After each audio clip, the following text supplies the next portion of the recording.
Hi, I'm Kelly Savoy. I'm here at the 43rd Conference on Broadcast Meteorology, and I'm here with Nate Johnson, who's a meteorologist at WRAL-TV in Raleigh, and it's also one of the co-chairs of this conference, and it's a joint conference with the Weather Warnings and Communication. Yeah.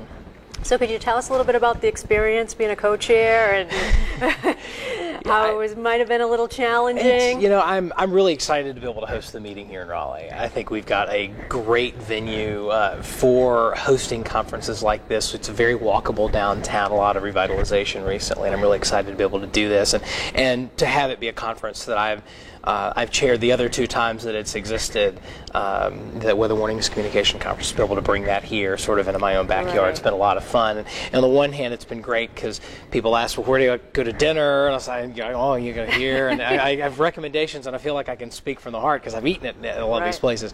But at the same time, just being able to connect the AMS staff with folks and resources. We pulled together a baseball game last night, which was a lot of fun.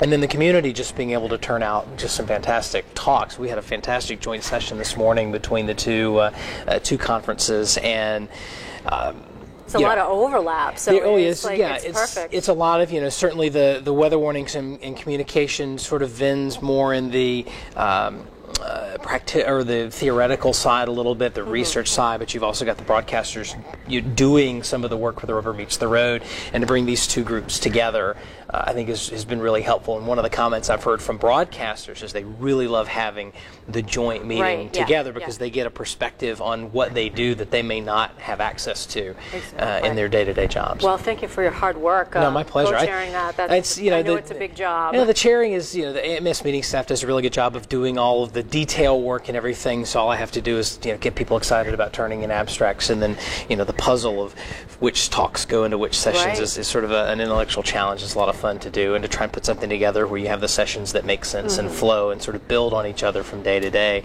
But the folks doing the talks are the ones doing the hard work, and I appreciate their showing up and doing that. And speaking of talks, you're going to be doing one, Facebook forecasters studying successful social meteorologists.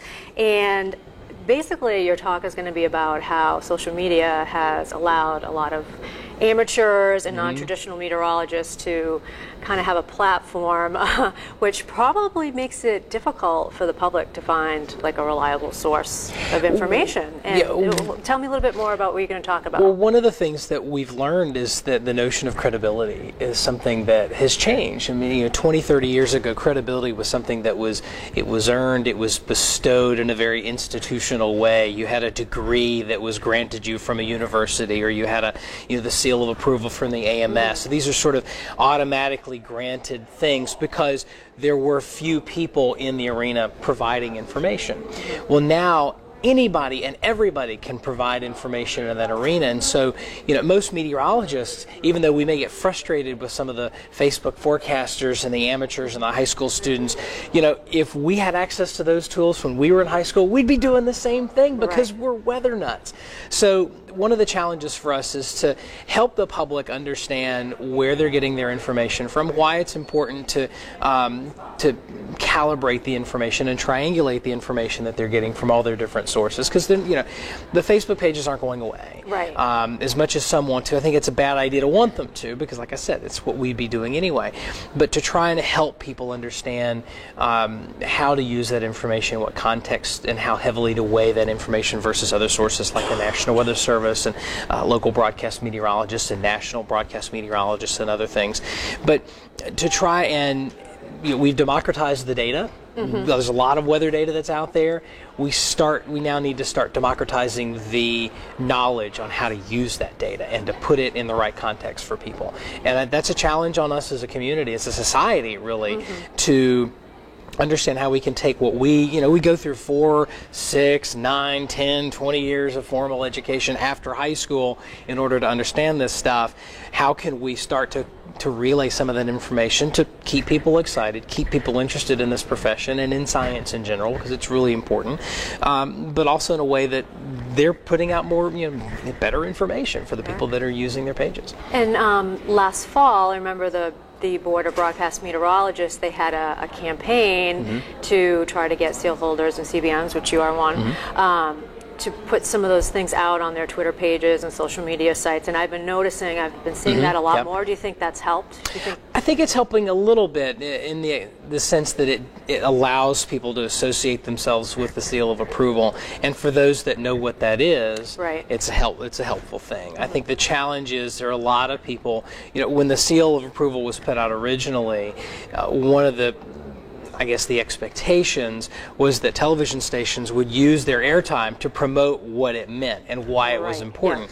It's harder to do that online when you've got such a wide range of people putting information out and coming up with their own, claims of experience or claims of importance and that sort of thing. And so instead of becoming the sort of gold standard or one of a couple of gold standards, the National Weather Association has a comparable seal of approval program, and a lot of folks have both. To have one or both of those seals of approval was really a mark of distinction. It still is. The problem is there's such a wider range of people out there that it's a challenge for us to communicate to people why it's important that they should seek out information from a really credible, formal, recognized source.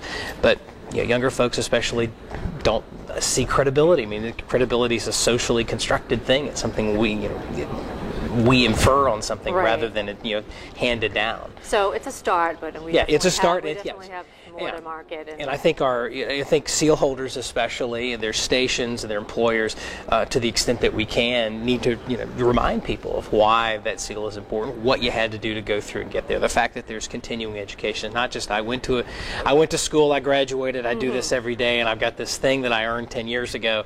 That you're having to come to conferences like this, you're having to do comment modules and other things to keep up on the science because it's changing. I mean, we're getting ready to launch a new satellite next year. We've got big changes in the radar network across the country that will double the amount of data we're getting. I mean, it's an exciting time to be a meteorologist. It is. Well, I want to thank you again for helping organize this, and enjoy the rest of the conference. My pleasure. Thank you, and thank the AMS meeting staff for helping put it all together. Thank you.